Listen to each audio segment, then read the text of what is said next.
Phantasm. Maximum terror. That's your target audience, baby! Phantasm. And you know something? I sort of enjoyed it. Phantasm. Sell the metal! Sell the metal! Sell the metal! Sell the metal!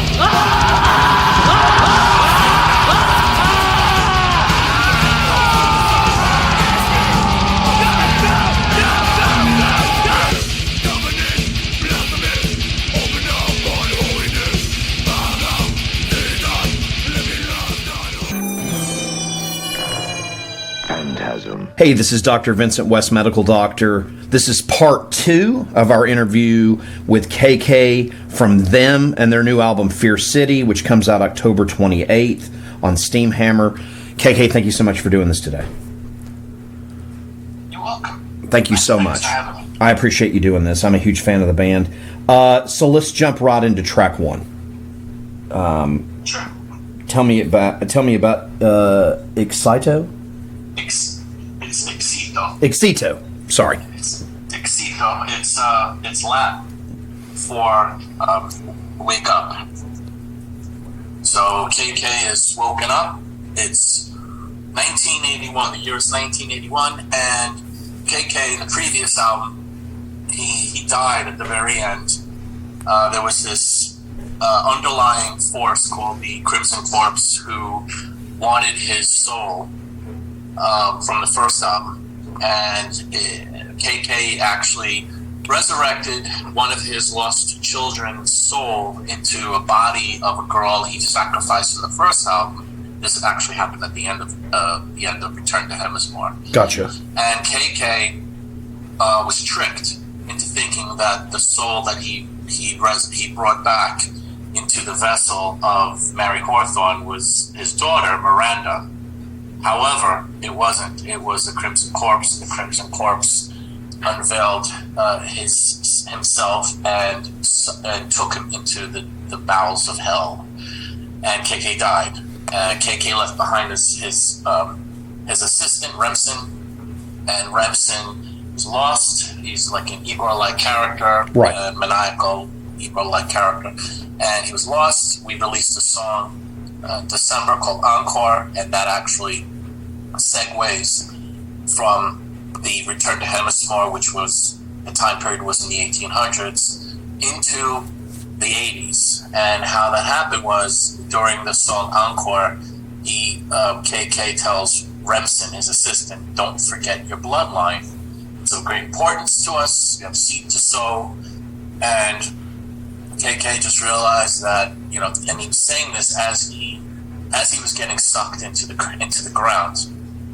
Remsen, still a little confused, leaves, and over the course of the next 100 years, obviously he had procreated at one particular point. Right. And so now we're in the 80s when KK is brought back to life by a toxic chemical spill that occurred right outside the town of Hemsmore. And he comes back to life, takes a breath, and he says, I'm back.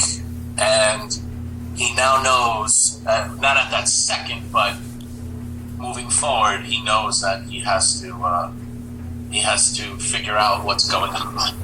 So that's really Excito. He's brought back to life. Sorry for all the other fluff, but it was kind of necessary. No, it's totally cool. You go from the 1800s.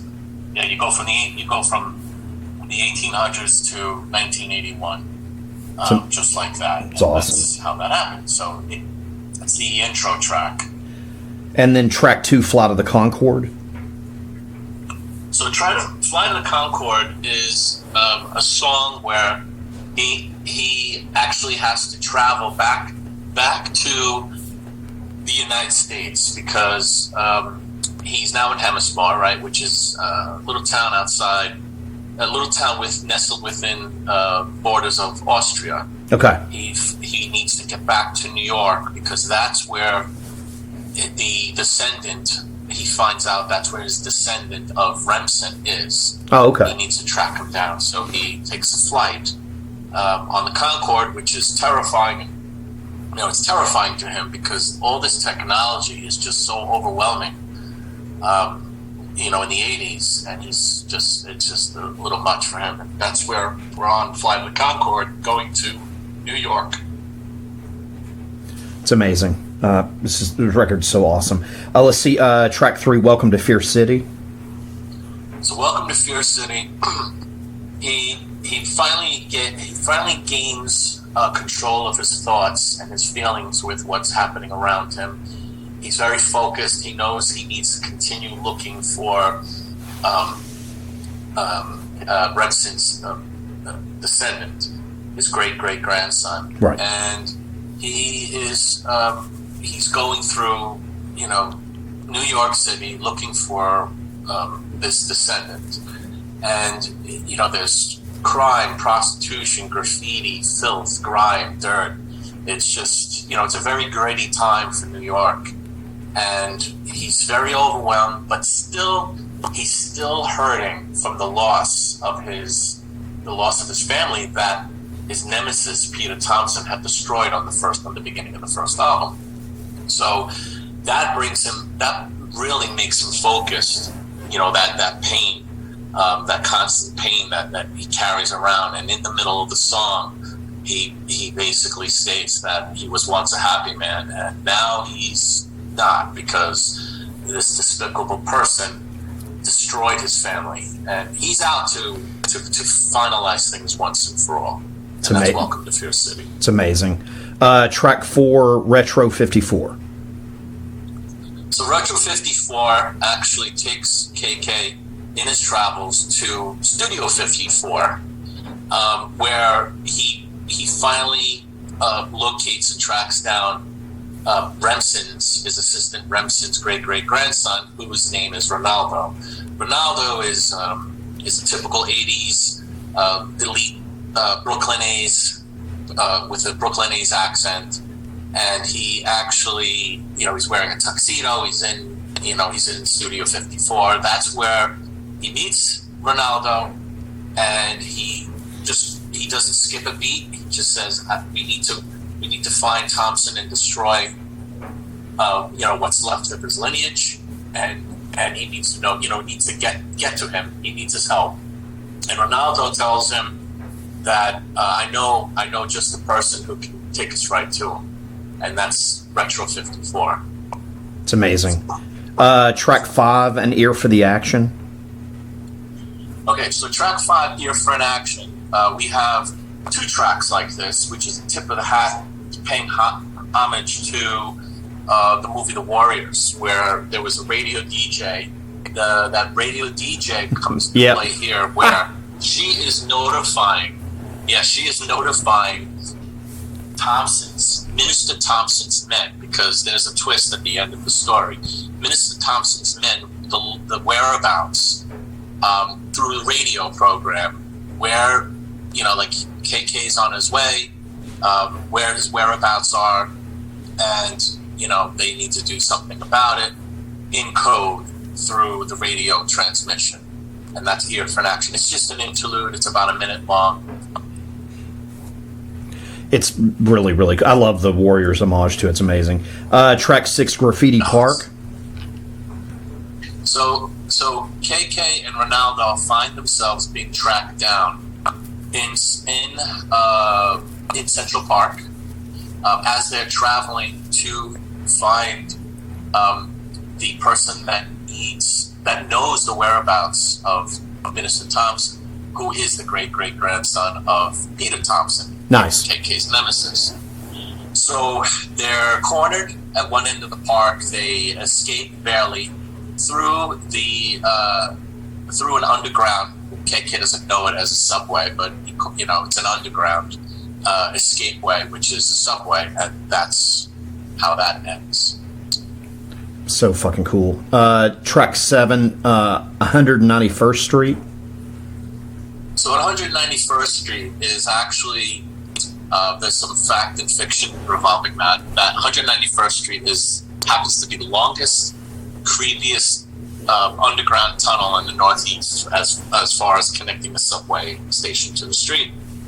It's located in Harlem, and in their travels, one particular stop, they are again harassed and threatened by the likes of Minister Thompson's men, but they quickly, they escape without any type of physical altercation. So awesome. Let's see here. Track 8, Home Stretch.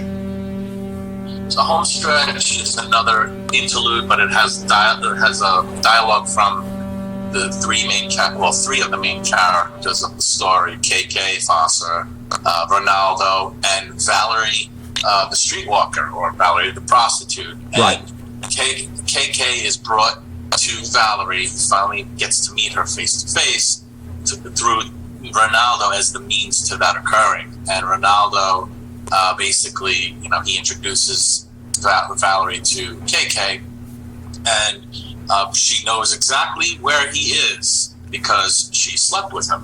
Okay, so she agrees to take them. She says, she thinks she's crazy. She thinks KK is crazy for wanting to, to go after him, but she'll nonetheless take him to him, and there they go. Awesome. Track 9, The Crossing of Hellgate Bridge. So The Crossing of Hellgate Bridge, it's a 9-minute epic where it actually has several parts of the song, and really what it is it's a real bridge in New York City that still exists today. And many people, during the bridge being erected, many people had died. There was a tumultuous water at that time, and this bridge was erected, and it was, named Hellgate. So they're on the metro or the subway rail, heading to, because she wasn't in New York City. She was actually right outside of New York City. Okay. So now they're heading back into New York City to the lair of Minister Thompson. And there are numerous men that are part of Thompson's, his horde or his gang that are on the train, and they're closing in on them, I should say. Gotcha. Give me just 1 second here. Sure. All right, and then track 10, Death on the Downtown Metro. So Death on the Downtown Metro, this is where one of a few of the gang members get into the same car as the three, KK, Ronaldo, and Valerie, and they actually stab Ronaldo. Valerie and KK escape. So they assume that, Ronaldo was stabbed. He wants them to continue without him, and they leave him for dead, and they just, they continue. Right. Let's see, track 11, Stay Tuned. Stay tuned. The radio DJ chimes in saying that the members of the gang, some of the members of the gang, they dropped the ball. KK is still on the hunt, still trying to reach his way to the minister. That's not going to happen, though. They're not going to allow that to happen. And that's just an interlude. It's about a minute long. Gotcha. Yeah. Track 12, Most Violent Year. So Most Violent Year is a little over a minute, I believe. It's an instrumental that is a precursor to the entrance of Thompson's lair. Oh, okay. Track 13, The Deconstructed House of Sin. Or excuse me, the Deconsecrated. I apologize.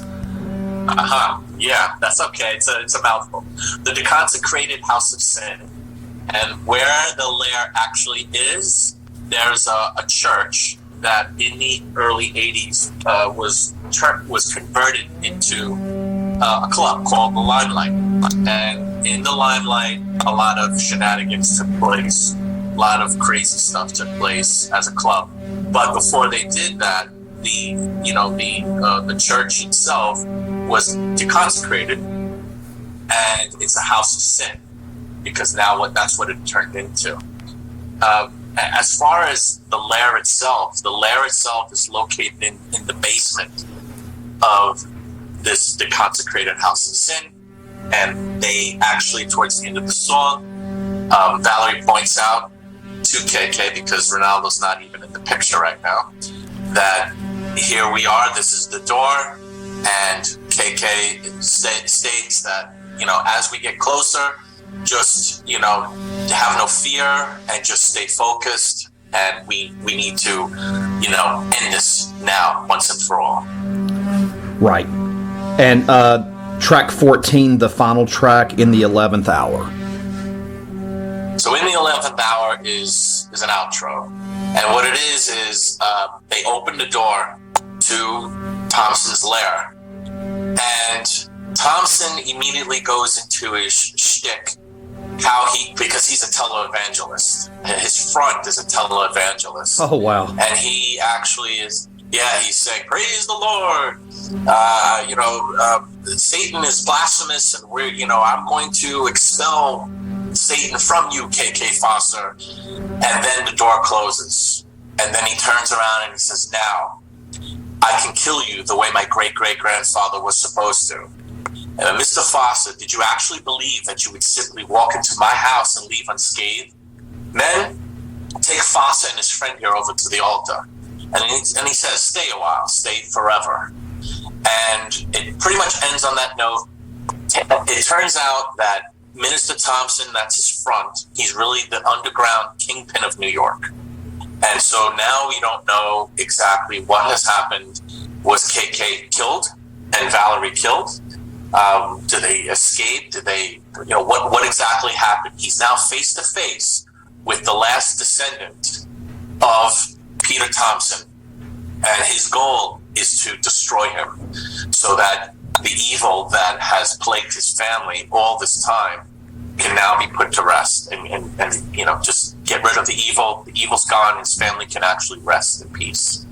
So we don't know what's going to happen. And that's pretty much where it ends. Well, this record, as I mentioned in the last interview, in my personal opinion, is more in-depth than anything King Diamond's done in years. I salute you, sir. Wow, thank you very much. Really good. And the record is really good. I really, really like it. And I'm starting to go back and listen to the stuff. I know I didn't do it chronologically. Now I'm going to go back and do it all chronologically. As far as putting this stuff together, I mean, dude, this is great. It's like you're listening to a horror film, or like an action style like horror film. It's really, really cool. Yeah. That was the intention. I think it transposed in this form the best on this time around, and we're all very pleased with how everything turned out, musically, theme, concept, art, everything. So we're really pleased. Hopefully everybody enjoys it as well. I mean, it's really, really cool. Tell me about the cover art and the layout and whatnot. I'm sure that I can just imagine is inside this vinyl and CD. Tell us about that. Sure. So the album art itself, the cover, when you open up the cover, it shows a scene of KK Fossor walking in the streets with Valerie the prostitute and Ronaldo, his assistant, through the streets of New York, and basically they're on their way to locate and come face to face with Minister Tom in his lair and face to face with Minister Thompson. In the street, you could see various debris and graffiti and filth and rats, and it's just that's how New York was back in '81. Actually, another piece of interesting information: back in 1978, so between 78 and 81ish, the NYPD put out a bulletin to all tourists and travelers to New York City, and it was titled "Welcome to Fear City."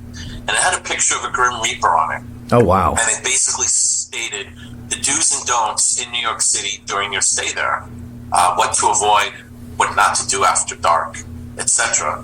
And this bulletin is actually flying in the wind at the base of the art.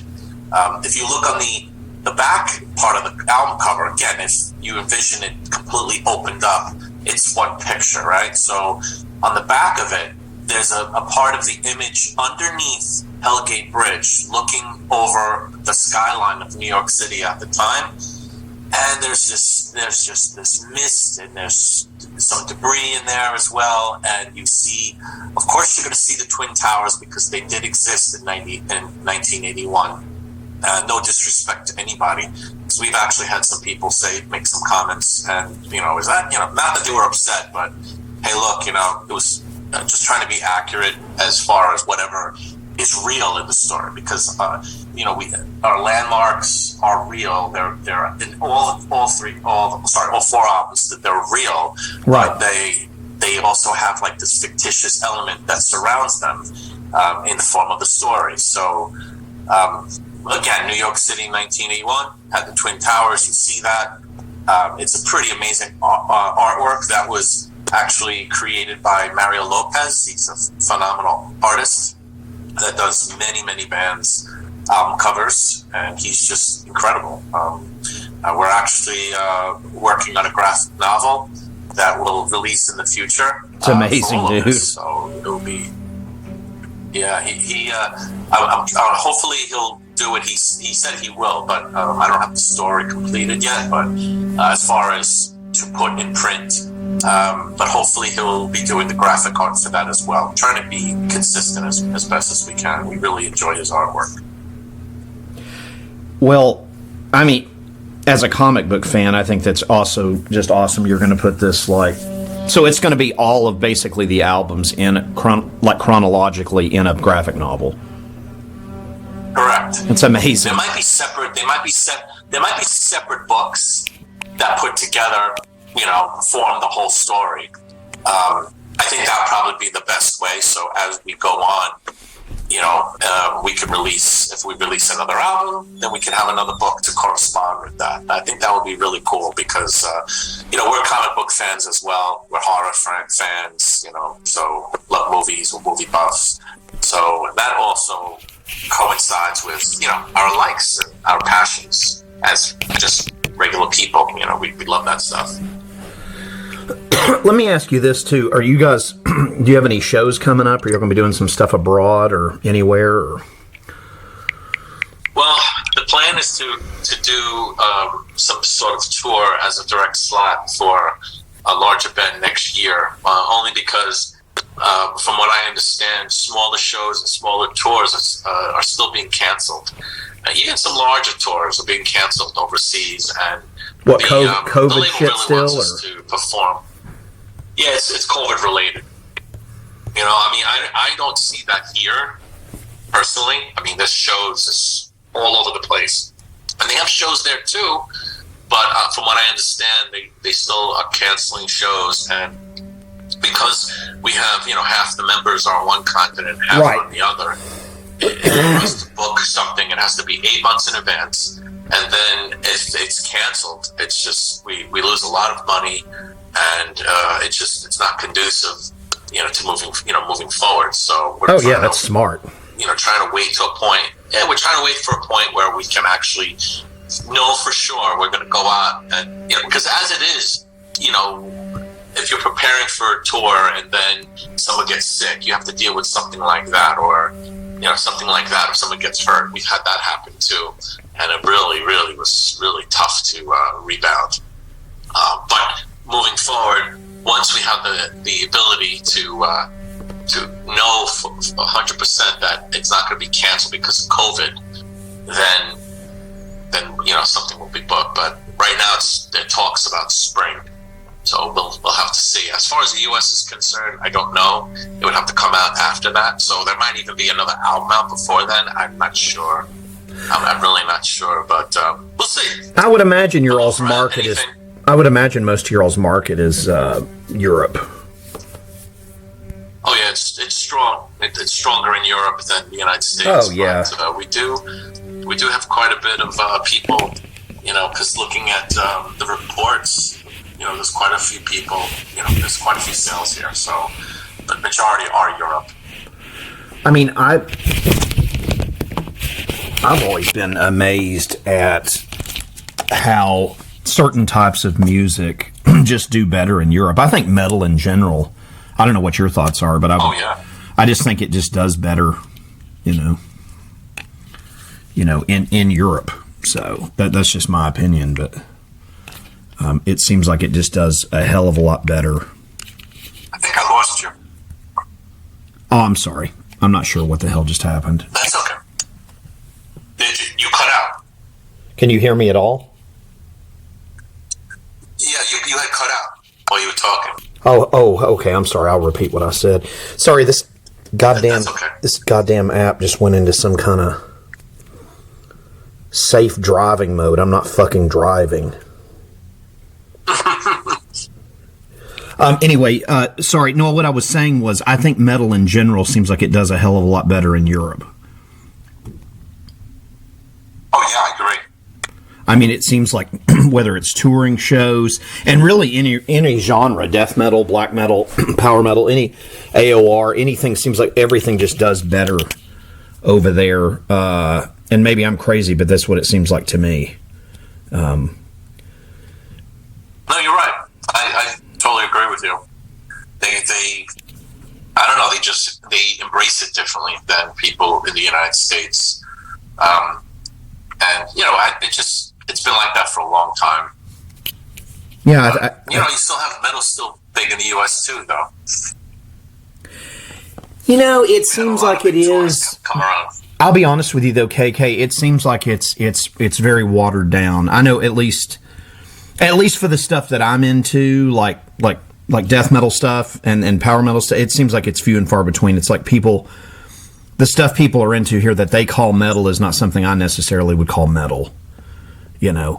I don't know what your thoughts are on that, but it's more popular stuff. Like I don't consider Metallica a metal band. I haven't in years. It's like I don't know what the fuck. I don't know what the fuck they're supposed to be, but that's not really my forte. And like I said, I don't consider Black Label Society metal. I don't consider Ozzy Osbourne metal. I don't consider Lamb of God metal. I consider all that stuff like pop music. So the stuff that I like, I feel like has pop.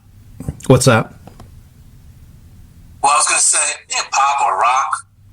Yeah, because when you when I tell people that are ignorant, which is most of the people that I know about a podcast I do, they assume that I'm talking to Korn and Lamb of God and stuff that I would never have on this podcast. And that's fine if people like that stuff, but I don't really consider that metal. So I love what you guys are doing. I love that in Europe it embraces really everything, and I'm sure it's a probably pretty profitable more market for a lot of bands in Europe, and even South America. I would say. Yeah, definitely. Have y'all done South America before? No, we've never played that. They want us to go down there, but oh yeah, I bet y'all would do great, man. I've went to shows down in like Mexico City, and it was fucking nuts. This was 20 years ago, but I mean, those people are rabid about anything like, traditional metal or, death metal, black metal, all the good stuff, so. Yeah. I agree. One day, hopefully, we'll get to go down there. Oh yeah, it'd be amazing. KK, thank you so much for taking the time to do this part 2. I really appreciate it. This record is so good. So kids listening, go buy Them's Fear City that comes out October 28th on Steamhammer. It's awesome. Check out their back catalog. These guys are great. I've been diving into it. And like I said, I can't thank you enough for taking the time to do 2 parts of an interview to promote this record for you. Yeah, no worries. It was a pleasure. I really enjoyed speaking with you. Phantasm. And you know something? I sort of enjoyed it.